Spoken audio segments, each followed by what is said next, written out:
compared to where we were.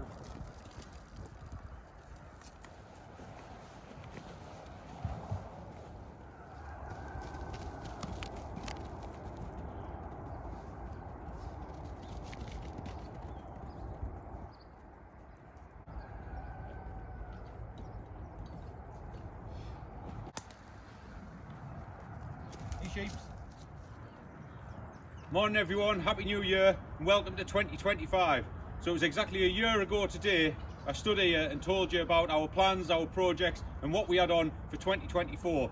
So we're going to take you for a walk around, show you some of the things we got done, show you some of the things we didn't get done. But we're going to do exactly the same this year and tell you our plans, our projects, what we've got on for 2025. So while we're down here with the sheep, we'll start with them. Last year we had 4 this time of year. 2 were our pets, which are we've still got these 2 here, and 2 which were the freezer. They went in the freezer about February, and then we got a couple more in the March, I think it was the end of March, and we raised them up and we put them in the freezer at the beginning of December, which we had a video on a few weeks ago.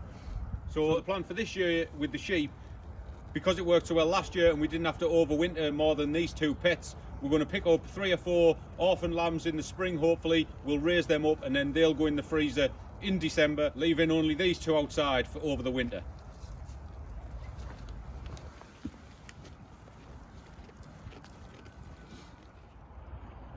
One of the jobs we didn't get around to last year was replenishing all the log piles, because we had a big pile up at the house that we had to go on with over the winter, but that has depleted a lot, so that is on the priority list for this year.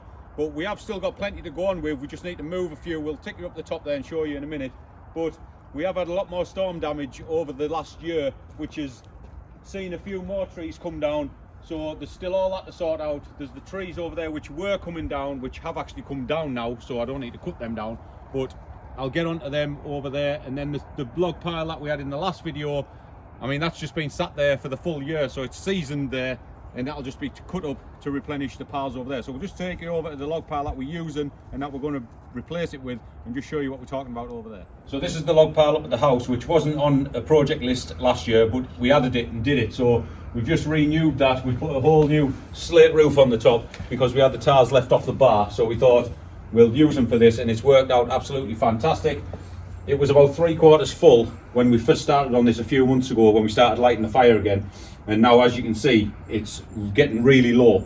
But we have got a pile already cut and already seasoned to restock this, but then we'll have to go over to the pile that I've just showed you on where the sheep are, and I'll have to get on with cutting that to replenish the pile that we're going to use to restock this.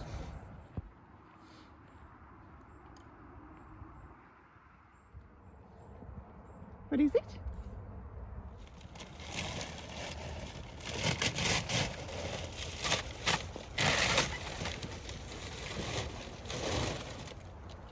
Well, as you can see, the storm's done a bit of a number on the tarpaulin, but this is the second pile. So we're currently working off 3 log piles. So we've got the log pile up at the house, which we're using. We've got this one to replenish it, and then we've got the one over there and all this to cut. So as you can see, this gap behind me, this is what filled the pile that was up at the house. So we've used that over the maybe last year and a half. So all I'll do with this one, replenish up there with this, which should easily fill that up there, and then when the weather gets a bit nicer, I'll get round to cutting all these logs, chopping them ready like this to refill what's behind me here.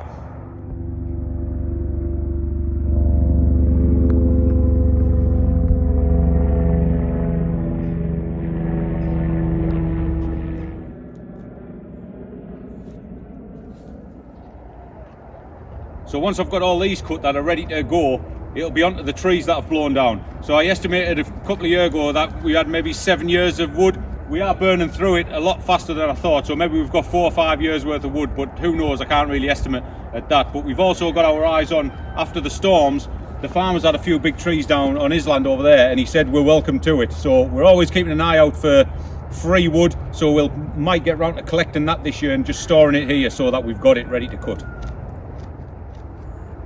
Right, so that's how we're going to heat ourselves. So let's talk a bit about how we're going to feed ourselves.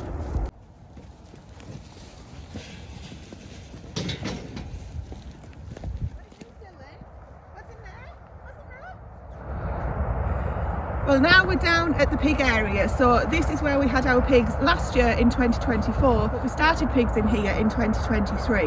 Now 2024 being the second year where we had pigs, we thought that was going to be the last year that we'd use this ground for the pigs. You can see in the distance just behind me there, that's where we've got the pig ark that Stephen made out of an old oil drum. Now last year it turned out that this area, probably with it being the second year of running pigs on it, wasn't actually enough for the pigs. They turned it over really quickly. It may be more to do with the weather that we had, because last year it was just a really cold and wet year, and I think the previous year was more wet than cold. If you remember when we walked in here on the January tour for the beginning of last year, it was absolutely sodden wet, but if you look at the ground today, it's completely frozen. So what we ended up doing in 2024 to accommodate the pigs' needs, because this area wasn't big enough, along here to my right, just to the left of the camera there, Stephen extended the area further into the field that we've got. This field is where we also have our horses during the summer, spring, summer and autumn generally. We encroached a little bit into that field for the pigs because of their needs. Now this fencing is just temporary, although it is very secure with it being pig fencing. Stephen put this in, it's just livestock fencing, just in with round posts. So eventually we will be able to take that out, because we won't be having any pigs on here next year. We generally would just run them for 2 years, but because we added that space on last year, we think that we'll be absolutely fine running pigs on here next year. Generally we tend to get the pigs at the end of March, beginning of April, around Easter time. Easter's a little bit later again this year, it was early last year. So we will be getting at least 2 pigs, most likely just 2 pigs, again for our family of 4. That seems to work out really well with us, in combination with what we'll be getting, as Stephen said, if we get 3 or 4 lambs for the freezer this year, that seems to work out really well from our point of view for our family's needs. So hopefully that'll work out well for the food situation for this year. But that was another project that wasn't on last year's list that got done. So let's take you over to a project that we did have on the list that we actually got done.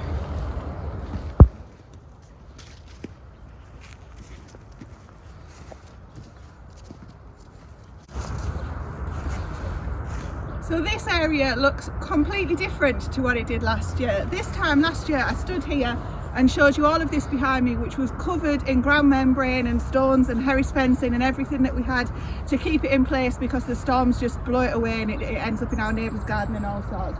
Now last year Stephen said that he wanted to put this area back to grass, and the reason was we live on 3.5 acres of land thereabouts. Well, I say of land, it actually includes the farmhouse and the buildings as well, so we really need to manage our land as best we can.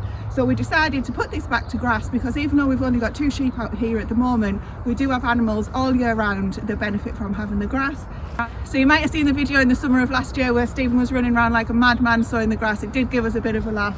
But look, who's got the last laugh now? It's worked absolutely fantastically. We didn't let anything graze on here last year, we've just let it grow through, and what we'll do in the spring of this year is just top it, and hopefully it'll come through nice and thick and the sheep will be able to benefit from it. Taking all the fencing down that surrounded the ground membrane area. Oh, just to mention actually, sorry if it's not obvious, this area, it had the ground membrane on it because we tried to use it as a growing area, which didn't work out.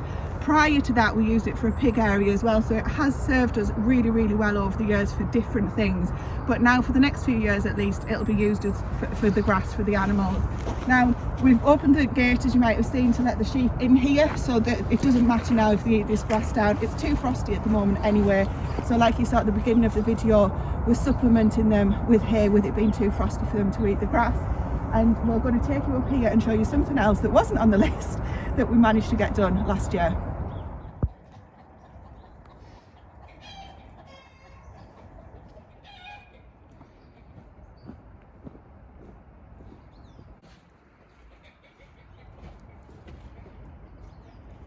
So a couple of jobs that were and weren't on the cards last year was, as we came up here last year, this place around here was just covered in rubbish. So we've managed to get all that tidied up, all went to the tip, and then we had this nice space here ready for something. So we thought, tell you what, we'll do a small job of moving this shed, which was an absolute nightmare to move. It's a big old solid lump of shed.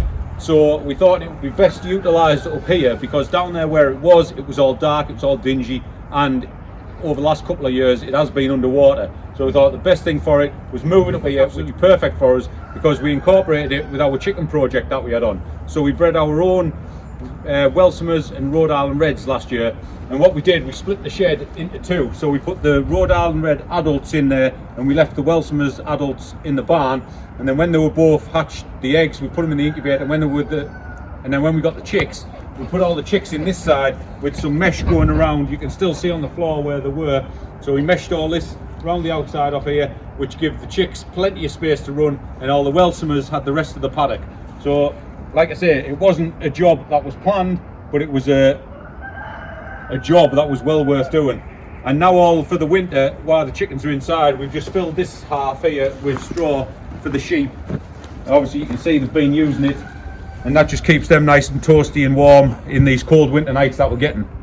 So as Stephen mentioned, one of the jobs that we did get done here was getting all of this area tidied up, because it really has been just a Clampett's dumping ground, and wasn't, you know, it wasn't very good. It was a haven for rodents and things like that, and it looked super unsightly.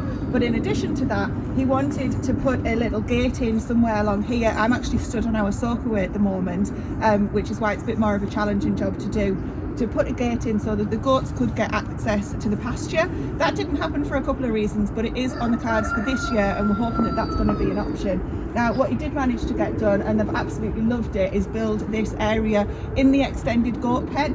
So this goat pen was not this big at the beginning of last year when we did our last New Year's Day video.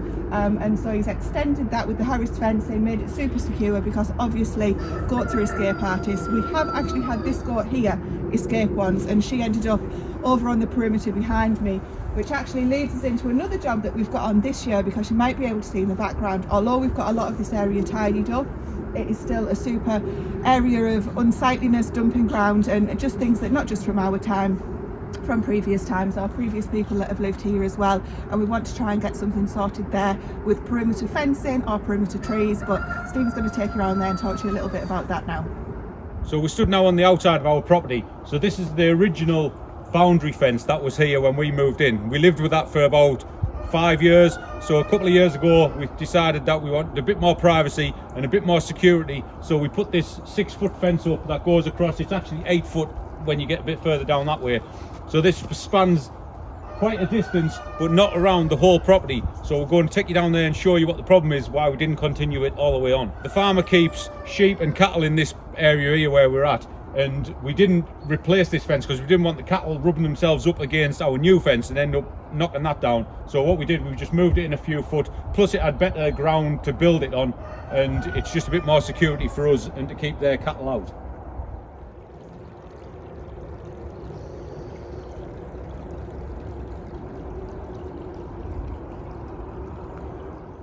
Right, so as you can see, what Tracy was alluding to, if you can see in the background, that's the shed there where we've just come from. So this is our perimeter fence. Now, originally, this was the original fence, but as you can see, it was no use to anything. So we put the Harris fencing up to stop our animals getting out and to stop the farmers' animals getting in. So recently, he's replaced it with this 2-row of barbed wire here to keep them off our fence. But what we wanted to do originally was carry the fence that we've built over there all the way down here, but like we said a couple of years ago, it was all underwater down here, so I didn't really want to put a wooden fence in. Because it would last 5 minutes. So we're trying to think about concrete posts, but then all the bottom would rot, or concrete bottoms, but it was getting a bit too expensive and a bit too problematic. So what we were thinking was planting a load of fast-growing hedgerows on our side, because then the farmers' cattle wouldn't be able to get on them, and hopefully they would grow and intertwine all this stock fencing inside them, so it would just be like double protection for our animals and for their animals, and it would just hide this whole thing. But we haven't really looked into species. If you've got any ideas of native, livestock friendly, fast growing trees or shrubs or anything that's going to encroach all this. Also, it gets quite dark under here when these trees have got all the leaves on in the summer. It gets quite dark. So we need something also that's shade loving as well. We're not asking for much, but it's the first time we've looked into it. Something like that might not exist, but hopefully it does. And if it does, we'll start with a small section, maybe this year, see if it grows. And if it does and it works, then we'll just plant the whole boundary with that, and hopefully it'll work out a treat. That's the dream anyway, so we'll see where we get on with that. Well, one thing you definitely get on this channel is the good, the bad and the ugly, and we can safely say that that is under the ugly category. Well, we've come back in to where we were before we went outside to show you the perimeter fencing, and another fence that Stephen put in place last year was actually this one. He did it at about this height originally, but it needed to be increased. He's put a higher gate in. This is the ramp just to the left of me, to the right of the camera, where the ducks used to go in and out of the barn on a night. So we let them out and close it up on a night from inside of the barn, just on a pulley system. Makes life so much easier. We'll go in there shortly and show you what's going on in there.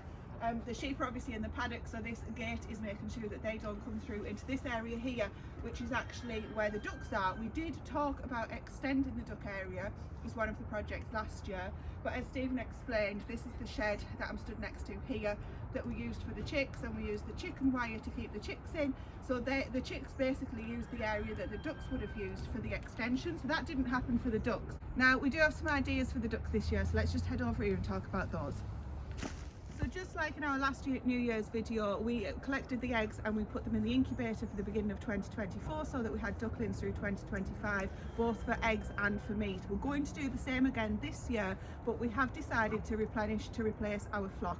So that does mean that all of these ducks here will end up in the freezer at some point, but not until after we've obviously got ducklings hatched to replace them. The plan there is that when these ducks have gone, this land here will get a complete rest, as will the area just outside, which is where the ducks go if we leave that paddock gate open, and they go there during the spring or the summer. It just needs a bit of time to be able to grow back through. It's full of bluebells and snowdrops. When the ducks in here, those things don't stand a chance. We would really like to give a little bit back to the land. It'll be too late for the snowdrops and the bluebells, but hopefully it'll be able to see some other of the plants and species coming through. It'll give it a nice rest during the summer, and we're thinking that we'll probably utilise some of the area over there for the ducklings, but time will tell. That's not yet fully decided. And the other thing that we've got going on here at the moment, which hopefully won't be staying forever because we tend to rotate every year, the muck heaps were at the back of the barn last year. You might have seen that they were in the goat area that's now since been extended. We used all of that on our vegetable beds, so all about sustainability and making sure that any manure and muck that we've got goes onto the compost, onto the muck heaps, and then we reuse that by putting that back into the ground. So you can see here to the left, that's the old manure that is ready to go into the vegetable beds anytime soon as we get a chance. And on the right, it's actually the winter bedding that we've started from cleaning out the animals that are in the barn, so that will become next year's compost, but we haven't decided if we're keeping this here or not this year. Right, so just coming from the duck area, another 2 jobs that weren't on the list last year that we just done because we came in possession of a load of pallets made out of all this wood here, so we thought we'd utilise that while we had them and make some new fences. So we fenced off the whole of the car park area down this curb line that was naturally there to keep the ducks in and the horses out, because we use this area for the horses turnout in the winter. So we did that, and Tracy thought it was such a good idea she wanted another one over this side, so we used the rest of the wood off the pallets that we had to build this fence. So that again runs along the natural curb line that was already here, so we just jackhammered down the side of it and redone this fence, which separates the veg area from the car park as well. The only thing we didn't get around to on this fence was to mesh the whole thing just to keep the chickens out. Not so much of a problem yet, but it'll have to be a priority also to do it before we start planting stuff into the ground, because the chickens will just be in and be scratching it all up. So we need to get that meshed off, and then that'll be that complete. So while we're on with fences, another big job that we had on for last year that we didn't get done, we didn't put it on the video but we just talked about it, so it's still up there in the air, is to replace all this behind me. So all these trees that are on there, they're all dying, they've all fell over, they've all blown over, the fence is all snapped and rickety, so we're on about taking all them trees out, replacing them with something, but like I said, we just can't decide what, and then replacing that whole fence down there to give a better view, like onto the garden and back onto the barn. Also, I've got a post in the garage, like a big 6x6 post, which I was going to try and get to last year, but I didn't get onto it. We've put a farm gate in this area here where we've got the electric fencing up to keep the horses in. We're going to replace that with a proper wooden farm gate. So I've got the post to go in, but getting into this ground at the minute is a no-no. So that'll be on the list for a few months' time maybe. Right now we'll get into the veg plot and show you what we got planned for that area.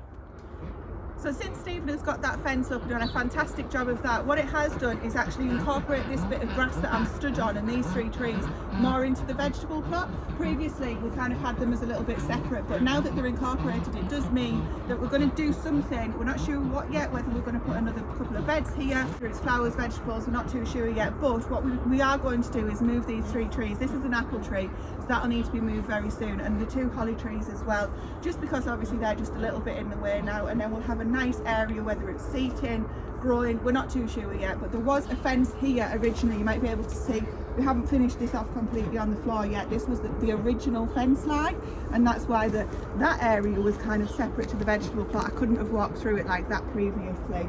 So that's on the list to do. It is a priority because moving of the apple trees especially needs to be done in the dormant months, January, February. And then on the top of that, as Stephen says, we need to get that chicken mesh on before we get anything in the ground, because the chickens are a real problem for us at the moment. We'll talk more about that when we go into the barn. Right, so this time last year when we were stood in this same place, all we had built was these 4 compost bays. We didn't have the fronts built, we just had the actual bays built. So our big job for last year was to extend this whole area and rebuild it and restock it with new beds and new trees. And I'm pleased to say we did it in a couple of months, and it's worked absolutely fantastic. We've had an abundance of onions, potatoes, squash, beans, all sorts out of this area. We didn't get a lot of fruit because we just planted the fruit trees last year, so hopefully they'll come into their own this year. But it was a massive job, a massive undertaking, and I'm really pleased we got it done in the time that we did it. So this year we've got a little bit of a smaller job on, but just as important nonetheless. So if we just want to turn around, we'll just show you what we're going to do with a few beds over on the other side.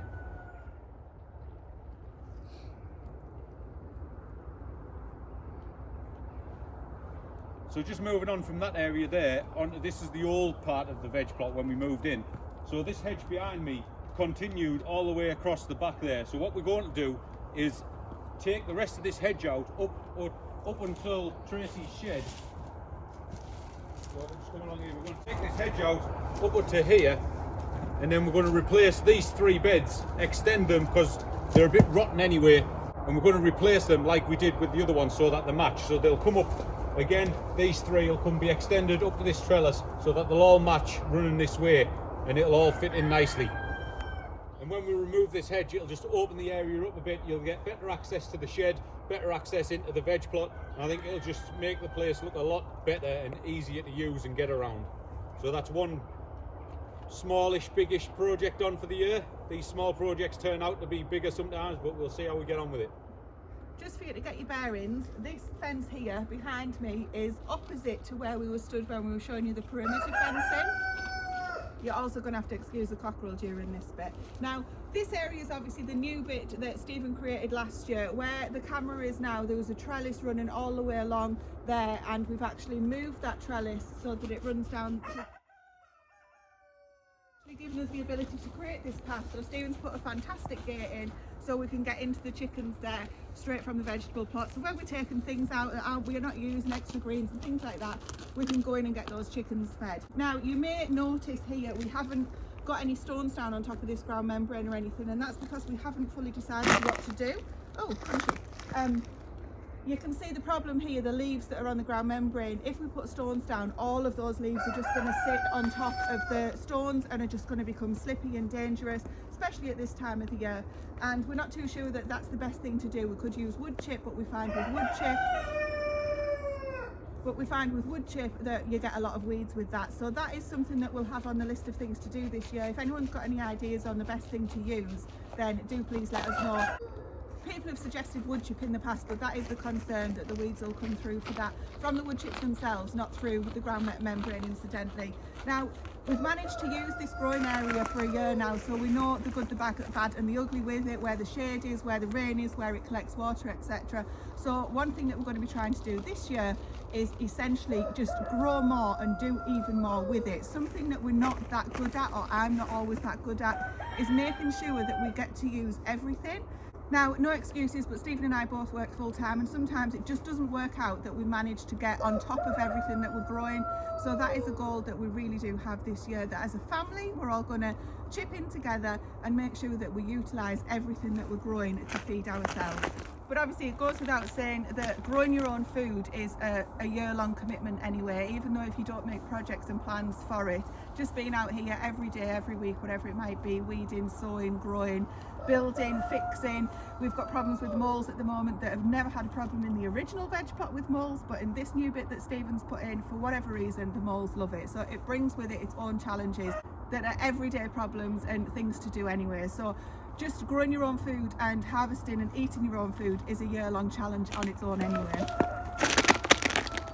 We're obviously in the barn now, and there's actually not that much for us to be doing in here in terms of projects this year. As you can see, we house the animals in here over winter.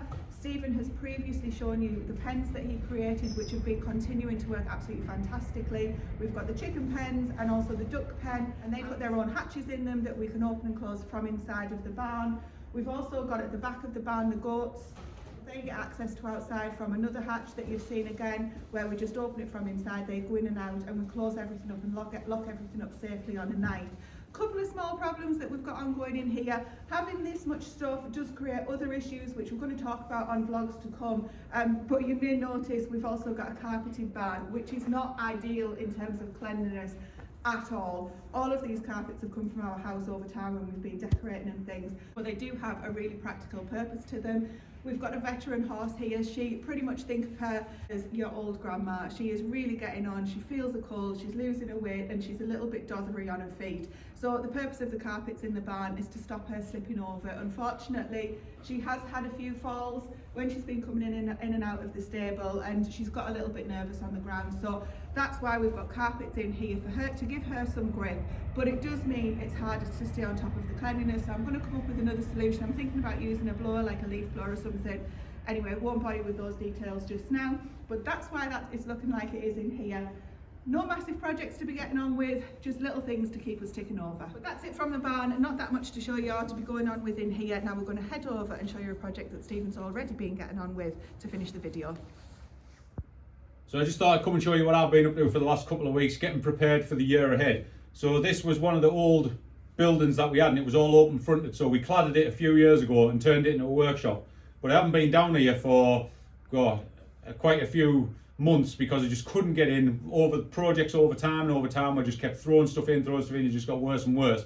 So I thought, right, I'll have a good dig out, start afresh for 2025. So I came down, started it maybe 3 weeks ago, and this is what we've come up with. So I've just put all new shelving in to keep everything, so I know where everything is. Cladded all the walls. This is just all a breeze block wall behind there, so cladded all that. This bench was already here. There was shelving up there, but there was just stuff everywhere. My table saw, which was just thrown in the corner. So yesterday I finished off making this table for it, put some wheels on with some brakes on so you can move it about and get it out of the way.